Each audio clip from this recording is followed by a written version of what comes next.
Most new parents spend a lot of time and effort burping their baby during and after a feed, and they do this because that's what their parents did, or they're being told you just need to do it. But is burping a baby really needed? Does it provide them with any benefit? The answer to those questions might actually surprise you. Before we answer those questions, make sure you click on that free PDF document to get the developmental checklist for your baby's first year of life. So let's talk about why parents burp their baby.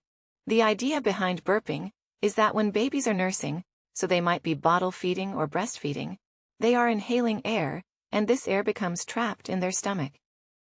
And unless you help the little one burp that air out of their stomach, then they are going to be in pain and become more fussy and irritable, and they are also at higher risk of spitting up the milk. I mean, this makes sense, right?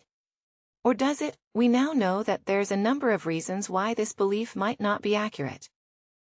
Firstly, it's based on the idea that babies don't know how to burp. Babies will automatically burp when you change their position. So it doesn't have to be a loud burp but air will escape. So when you move them from lying up into sitting, they will naturally burp. Also, they have an extremely floppy sphincter between the esophagus and the stomach, which generally opens and closes regularly throughout the day because it's really quite weak at this point. So that air is technically being able to escape all the time. If you follow this theory, you also believe that spitting up is painful for a baby, and burping a baby will reduce the incidence of a baby spitting up. Now, babies will spit up. The majority will actually regurgitate their food all the time, their milk all the time. And that is because the sphincter between the stomach is really fly. The esophagus is quite small and milk is a liquid, so it's hard to keep in the stomach. And lastly, they spend a lot of their time lying down. So the majority of babies do regurgitate their milk, and it might stay in their mouth or they might actually spit it out. And these babies are not uncomfortable when they are regurgitating the milk. Also, the theory that helping a baby burp will reduce the incidence of them spitting up milk was proven to be incorrect in a study that was completed in India, where 71 mothers and babies were followed for 3 months, and one group of the parents were told to burp their baby religiously, and the other group were told not to burp their baby. And what that study found is that the ones who didn't burp their baby were less likely to spit up, and the ones that did burp their baby were 2 times as more likely to spit up their milk. So instead of burping, reducing the incidence of a baby be spitting up, it actually increased the likelihood of that happening. Parents are also encouraged to burp a baby because there is a belief that burping a baby will reduce the intensity of crying that baby experiences, all their overall fussiness.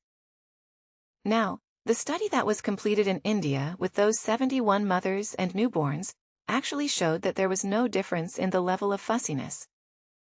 A baby was or that intensity of crying that they had if they were burped or not burped. So this essentially disproves that theory that burping a baby will actually mean that they're more settled. I would actually argue that burping a newborn might not actually be helpful, it might be unhelpful. And that is because that pressure to ensure that the baby is burped after or during a feed means that parents will often need to wake their little one up. And that is because when babies are feeding, their body is automatically producing a hormone, which means that they get that sense of fullness, and they become sleepy and will fall asleep. Now in the newborn phase, that isn't such a big deal, and it makes it a lot easier for parents. But if they feel that they need to wake the baby up to burp them, then the baby is going to be awake for longer periods of time. It means the parents are going to have to resettle that baby to sleep, and it just disrupts the natural sleep progress that babies will go through. So it might not actually be helpful. So it might be worth just seeing if your baby actually needs to be burped. Now, if you're noticing your little one is fussy, what you might actually be seeing is the period of purple crying, or that witching hour. And I have lots of strategies that you can use, which will help you get through this period, and that's right here. Make sure you click on that free PDF document in the description box below, and I will see you next week where I'll share more parenting tips and tricks.